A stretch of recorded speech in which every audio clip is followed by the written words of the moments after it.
Welcome to the Locked On Ole Miss podcast. On today's show, it is the Ulysses Bentley IV episode. We're going to do two segments talking about him and what this team looks like going into spring now, because the transfer portal struck again. Also, Tom Vanderford stops by for his weekly check-in about Ole Miss sports. It's the Locked On Ole Miss podcast. You are Locked On Ole Miss, your daily podcast on the Ole Miss Rebels. Part of the Locked On Podcast Network, your team every day.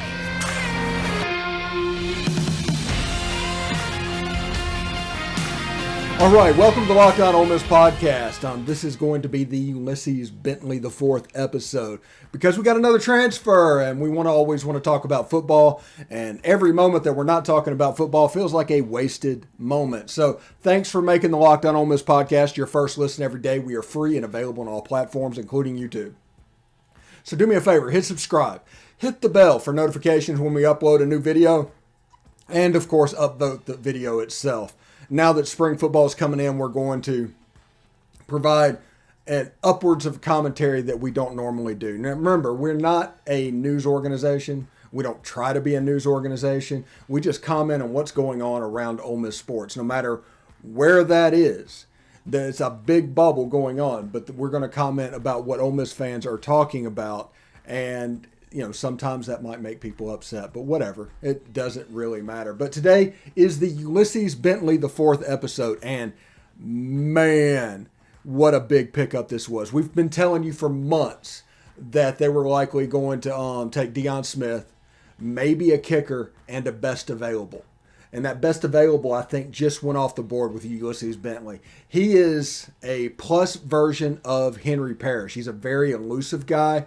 He's an ankle breaker at running back. He's real similar to what Jerry and Ely was. Now, I know I told you earlier that Zach Evans provides a lot of the same stuff that Jerry and Ely did. And that is absolutely factual. This is just another Jerry and Ely that put in on the field that can provide those things. Excellent hands. He played an air raid system at SMU. Ended up rushing for like 1,400 yards over 2 years. Really good player. I saw him on TV a couple of times. He was somebody that absolutely popped, even on like a 7-yard outside zone play. He absolutely popped and will provide this offense another level that honestly, we were hoping they had with Quinshad Judkins. But now with the three-headed monster back in the saddle, that running back room might be the best running back room in the SEC. We have a Gatorade National Player of the Year in Jackson Dart. We have Luke Altmaier, a former top 170 player at quarterback. That's going for the backup, and then probably Jack Abraham as the third. He's a walk-on. He will not count towards the 32. On the offensive line, they take a left tackle that's played that position for 3 years, and they're potentially going to move him inside, which is going to make the line a little bit better than it was. We talked about the potential for Deion Smith. Potentially in June with Malik Heath to upgrade the wide receiver position. This is to go with Braylon Brown and Jonathan Mingo. This is really big time stuff. And what I want to know from you is this the most talented offensive unit that Ole Miss has ever signed? I didn't say best. I said most talented, because best can only be judged after the fact. Most talented can be judged before the fact. This is going to bring expectations. It's going to bring hype. All the stuff that is surrounding Ole Miss football, this offense is going to bring it. Michael Trigg at tight end. My goodness, that is just a game changer with the way these guys like to use the tight end positions. Even somebody like Charlie Weiss Jr. It's going to be an interesting situation, and it will allow a quarterback like Jackson Dart to grow. And with our schedule, there's growth potential in there. He's going to come in against Troy. He might struggle a little bit, but we should have the talent to take care of Troy. Then you have a 1AA game, and it just grows up. Week 5 is the Kentucky game, where the Kentucky Wildcats come to Oxford. And that is the point where this offense kind of needs to be humming. Now, it really needs to be humming by week 8, week 9, by the time we hit LSU, Texas A&M, Alabama, Arkansas, and Mississippi State. By the time you hit them, that's, you better be humming. But they have until week 5 to get it all together and start looking like they're going to look. Man, this offense is dangerous. absolutely dangerous. It is unbelievable how explosive they are and how explosive they will be. Whenever the Malik Heaths and Deion Smiths, if that happens, he gets on campus, you already have a Jalen Watkins. You already have other players around there. Braylon Brown, like I said, was a 2020 guy. If they didn't shut down all the camps and COVID didn't happen, he would have had a chance to be a 5-star. He has that kind of talent. He is an exceptional wide receiver, and his first camps run in February. You know, you can never judge camps in February. That's the reason they need an accumulation, because camps in February in South Florida, soggy fields. And it's going to cost you a tenth or second or 2/10 of a second on your 40 time, and that's going to cost you in your ranking. But as everything gets better and they move to other camps like the 5-Star Challenge and stuff like that on harder ground, they can actually put up a better time. Or whenever they do the Under Armour All-American game and all those guys come down there, everybody's running on the same track. Because before all these events happen as a combine, they have to do it because they might judge talent, but they are better judging analytics when it comes to this. Most of these football recruiting experts are like former writers at the Palm Beach Post or something like that. And going from a sports reporter to a football guy, now you can learn it. You can pick up tips of the trade along the way, but that's a hard transition. So what do you lean on? You lean on analytics. You lean on things like that. So things like the camp series is a major situation for rivals because you are constantly inundated with 40 times, height and weight, 3-cone drills, things like that you can control. And whenever you're ranking players, those things come into play whenever you're ranking them. Now, Ulysses Bentley was a 3-star player out of Houston. Zach Evans out of Houston. Marquell Blackwell, the running backs coach, is out of Houston. There's probably the connection there. And it'll be interesting to see what those guys can do because I actually, believe it or not, I watched Phi Slamma Jamma the other day get ready for the NCAA tournament. And they talked a little bit about Houston Cougars basketball, but a little bit about the city of Houston itself. So it's pretty interesting. But that running game is going to help these quarterbacks out. No matter who wins the job, going to help them out greatly because you can lean on them. Zach Evans, behind Laramie Tunsil, is probably the best player to ever sign here. And we've had a number 1 player in the country once or twice. Maybe Shea Patterson was there. But Zach Evans at 15th was probably just a special player. He's an Adrian Peterson type back. Ulysses Bentley is a change of pace back. And it was announced, I think it was The Athletic that broke the story or something like that. I don't genuinely care who breaks the story. Just how it's changed and how the information is processed and things like that. But it's interesting to picture somebody like that in our system when we're 60% run offense. Even in our most effective under Matt Corral, we were running the ball a ton. Now, Charlie Watts Jr. is a little bit more pass happy. He showed that at Ford Atlantic. I think they were 55% run one year.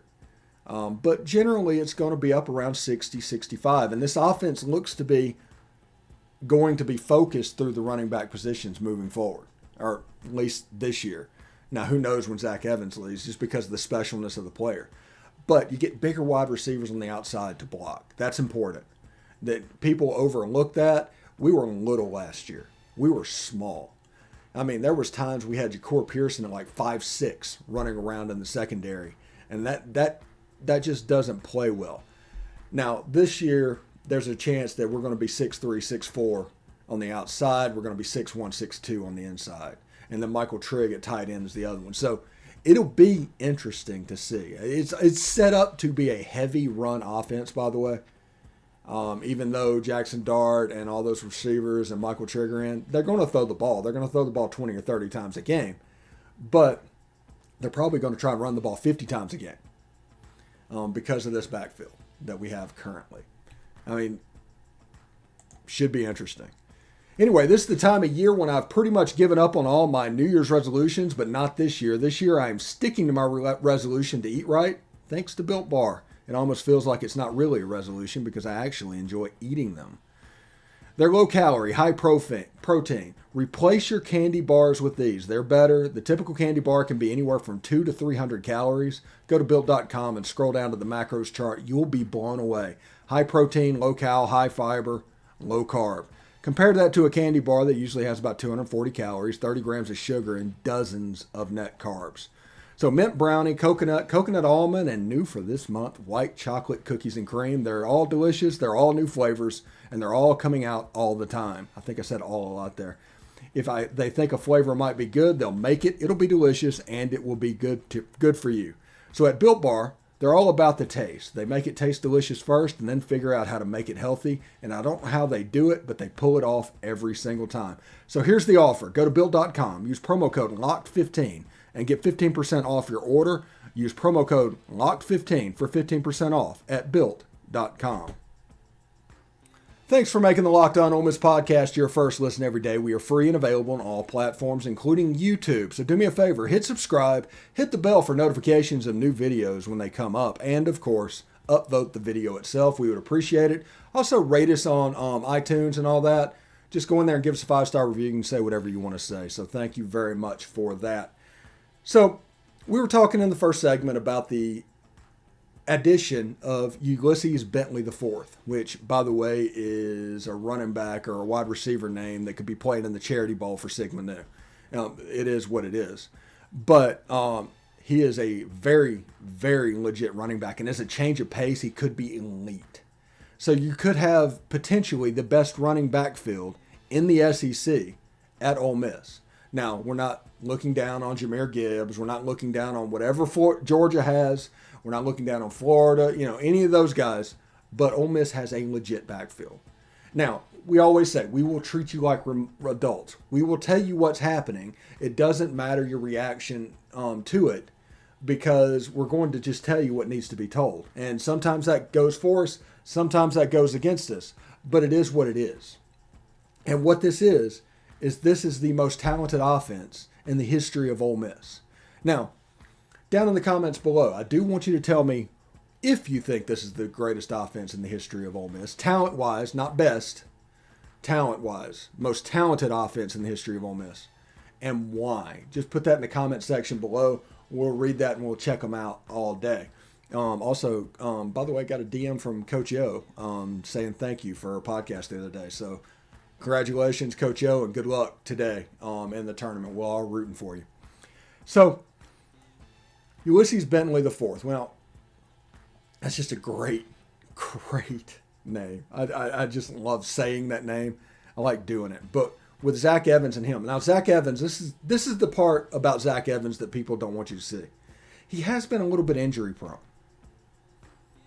Whenever he's healthy, he's super elite. He is the best running back in college football. He's the person that could be drafted in the top 5 as a special level player. But he does seemingly have a tendency to get a little bit nicked up. So Ulysses Bentley IV will definitely hedge our bets in regards to that, the former American all-conference player at running back. Remember, he played in an air raid system too, which means he can catch the ball. He's got really good hands. And I think that doesn't necessarily go under the radar when it comes to Lane Kiffin, because I think the screen game with him and Zach Evans are going to be very important moving forward to the Ole Miss system. Run the ball, screen game, hit the tight end. Simple football. You got the big guys on the outside that are a cross between making huge plays on Lane Kiffin double move type plays and also blocking their butts off. And because of that, these running backs have a chance to be really successful. I am curious if the three-headed monster at running back is going to come back this year. Just because Evans is going to play, Bentley's going to play. What about Bullock and Judkins? Is Judkins good enough to get on the field? I think so. I really, really like Quinshot. But this could be a situation set up like last year with Jerry and Ely, Henry Parrish, and Snoop Connor.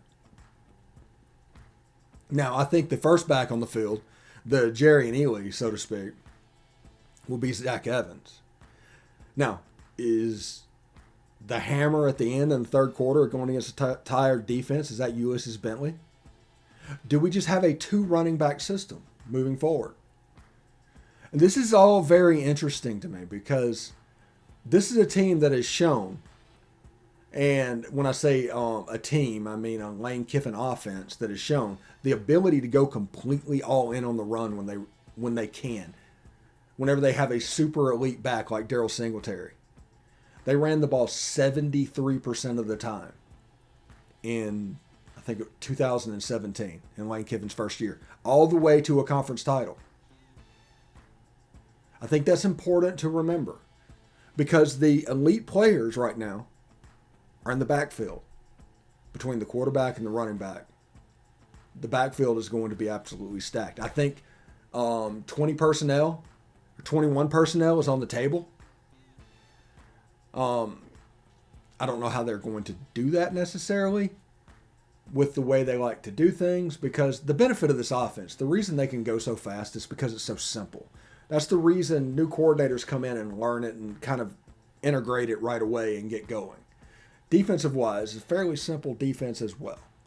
And because of that, the coordinators can change. It allows movement. It allows volatility within the staff.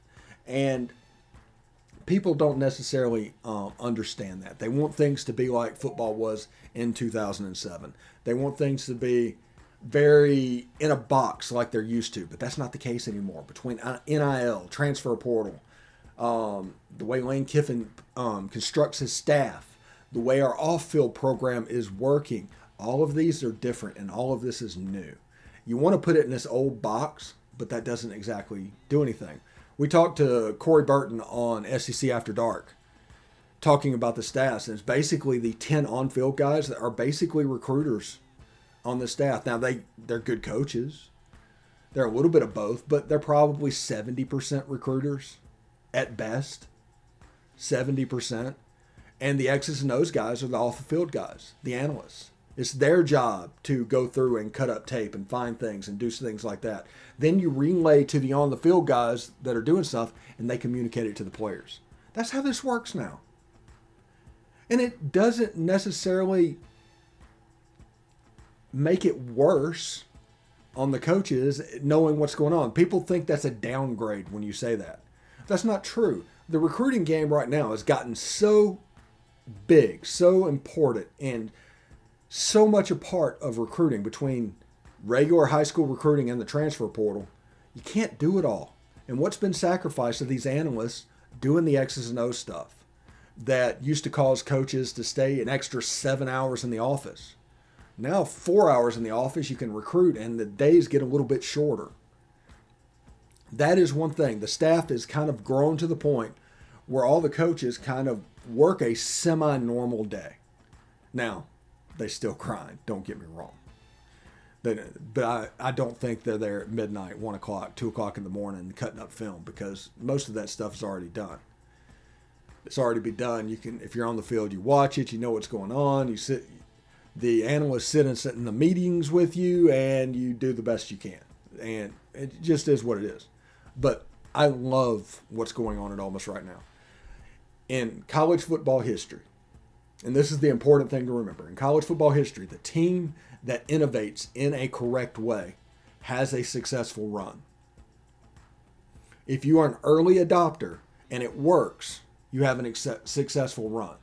Now, some people will try something and it completely blows up in their face, like the no punt guy going to Presbyterian and getting blown out every game, because that's not the way you play.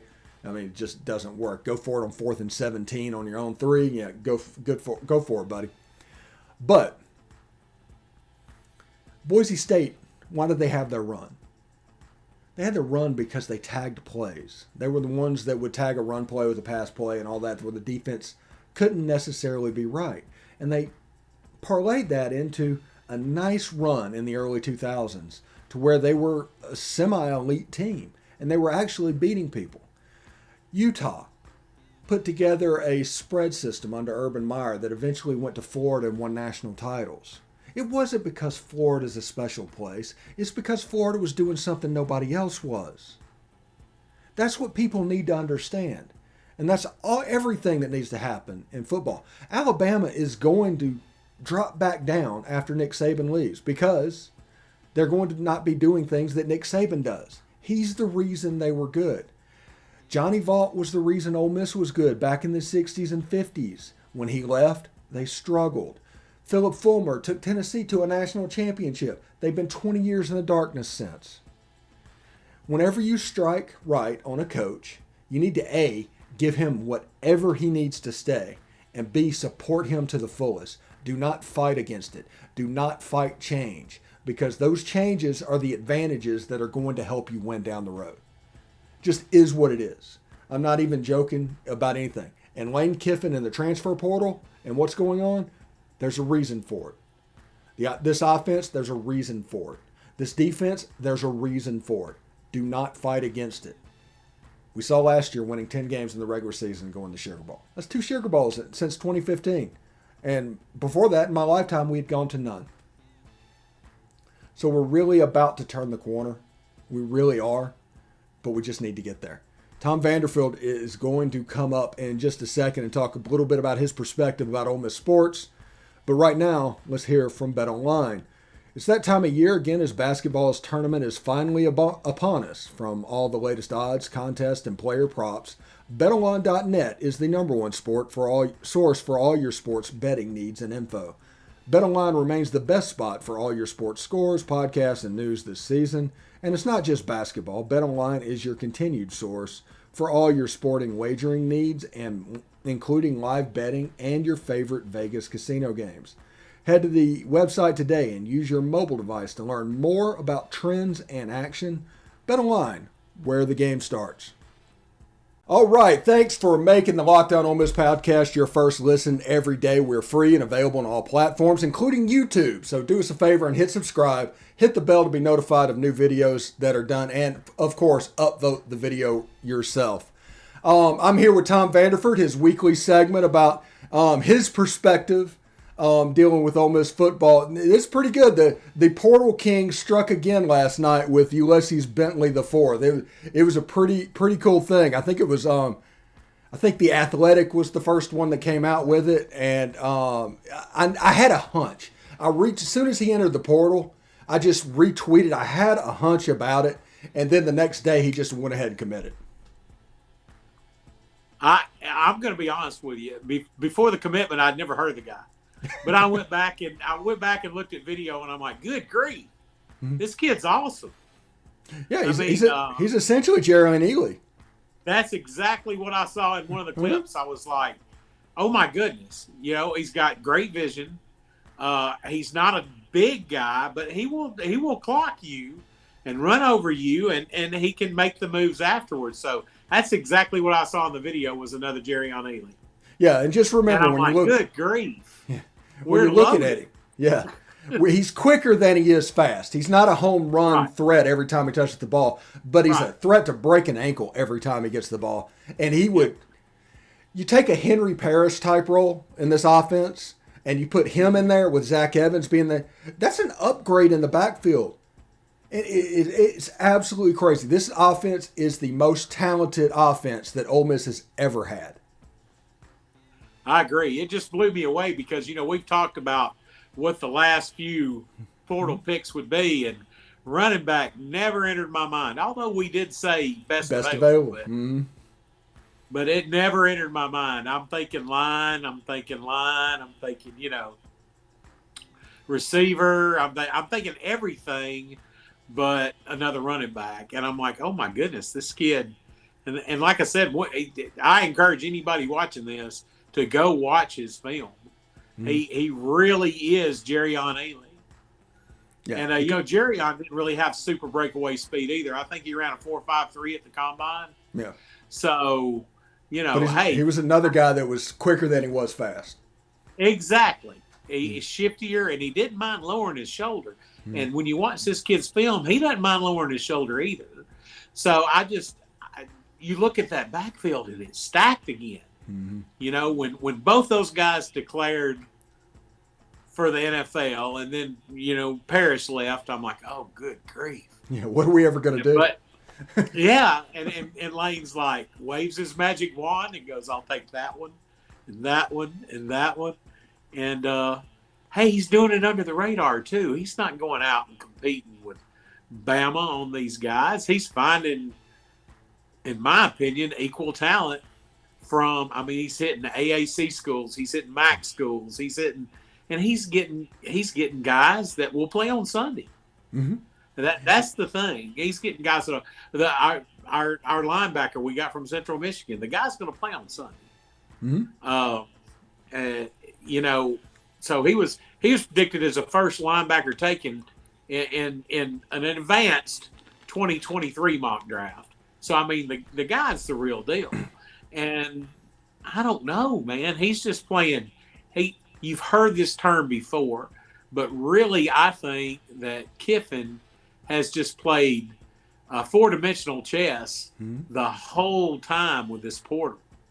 It just amazes me that it's amazing. Yeah, Boise State was good back in the early 2000s. Not because they had great players, not because they had great coaching. It was because they invented the tag system. So every pass play had a run tag, every run play had a pass tag, and the defense could never be right. And that gave defenses hell for 4 or 5 years and built this little empire and reputation that Boise State has. The point of that, me saying that, is football is all about early adopters. If you come up with a niche, if you come up with something different, you have a chance to be really hyper successful for a brief period of time while everybody else plays catch up, instead of doing exactly what everybody else is doing. Right. So, yeah, I didn't think I could be more hyped for a season than I was in 14 and 15 and even last year. But, you know, I can't wait I want every bit of spring practice knowledge I can get, because we've got all these new faces. Now, this guy, of course, obviously won't be coming until, you know, June. The summer, right, until June, along with some other folks, right? Yeah, Malik Heath, Jack Abraham, and potentially Deion Smith. I still think that's going to happen. I hope so. I hope so. That's just the cherry on top if we get Deion Smith. I mean, yeah, and after Deion, we'd have one player left that we can sign, and I'm just going to go to the grave saying that is probably going to be a kicker, a grad transfer kicker. Yeah, I hope so. I hope so. I don't care if he's from Augustana, Illinois, as long as he's, you know, we need a proven kicker, because we're going to have so much talent. We don't want to waste it with, you know, of course we learned in the 5-5 season, Lane's not afraid to go for it all the time when he's got subpar field goal kicking.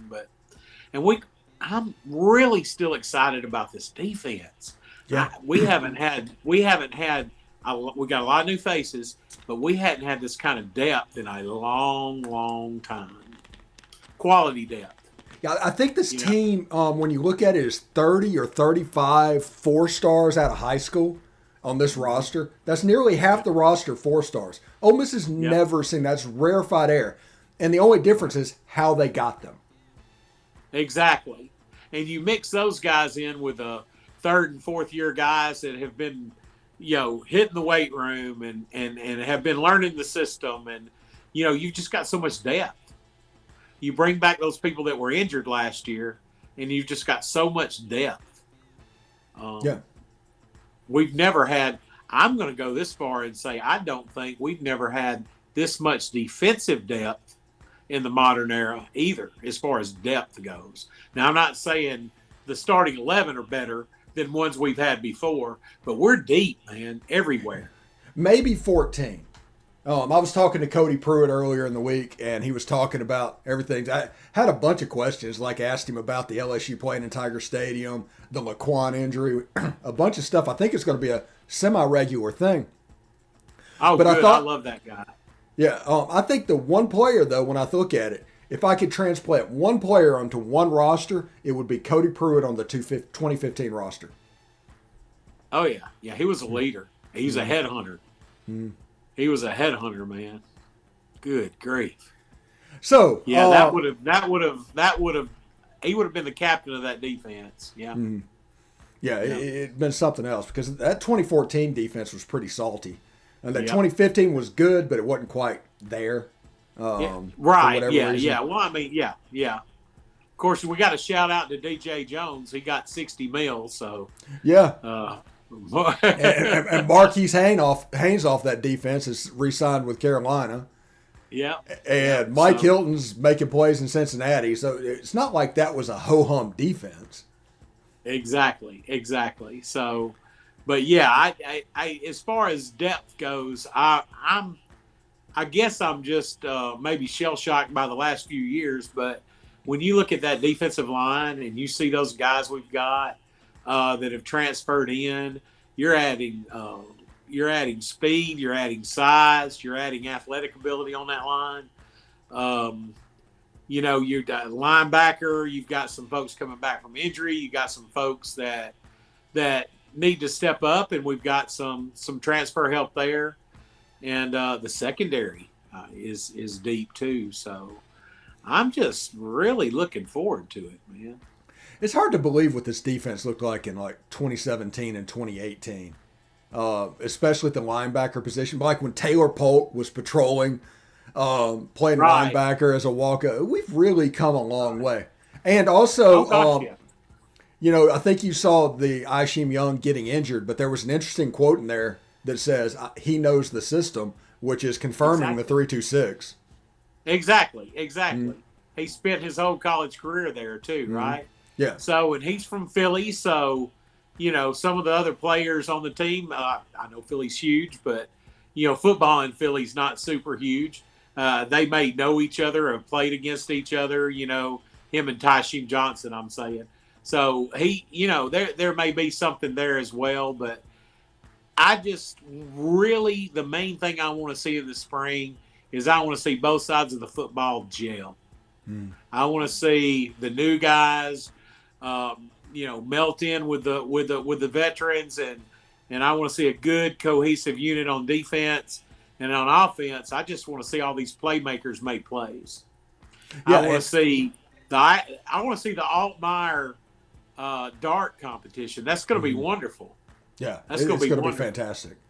Now, one thing that's interesting, like the new players that have come in and everything, if you don't fit, he will find a way to process you to get you out of Ole Miss. Whether you transfer and have to sit out a year, it doesn't matter. This guy is a killer, and he just completely doesn't play. And it's all part of that pro mindset thing that he teaches, that this is a business. We're going to do what's best for us, but we're also going to try and get you to the next level if you come with us. If you don't, we're just going to cut ties and go our own way. And that's just going to make the depth even better and better and better. And I was one of the guys that used to gripe about the GOAT, right? Saving, processing people. But that's the way it is, man. That's how you succeed. Yep. And the good news is, from what I see, a lot of the folks that have maybe been told to look other places, I think we've kind of helped them find homes. And that's a good thing. I love what Southern Miss is doing. Oh, they got about 15 or 16 transfers, and it's basically the second teams from Ole Miss and State. It's exactly what they need it to do. Yep. My hope for them is they're still kind of iffy at quarterback. My hope for them is now that LSU got this kid from Arizona State, is that the kid from Ocean Springs decides to recommit to Southern. I'm a huge Ty Keys fan. Now, as a true freshman, he played like a true freshman. But whenever he grows, I mean, he won 4 state titles at Taylorsville. Well, yeah, Keys has a huge upside. Yeah. He just, God bless his heart, he was running for his life last year when he did play. And at the end of the year, they had so many people hurt. They were running the single wing. I mean, Frank Gore Jr. was their quarterback, so, and they won. Yeah, they were. So I'm excited. It looked like the Notre Dame box a little bit out there. Yeah, it did, and You I'm know? excited to see what Will Hall does in year 2. Mm. You know, I really am. I think he's a good coach, and like you said, he's loading up on second team SECers, man, and that's an immediate talent infusion. Yeah, and him going to the Sun Belt, I mean, Southern Mississippi will look a little different.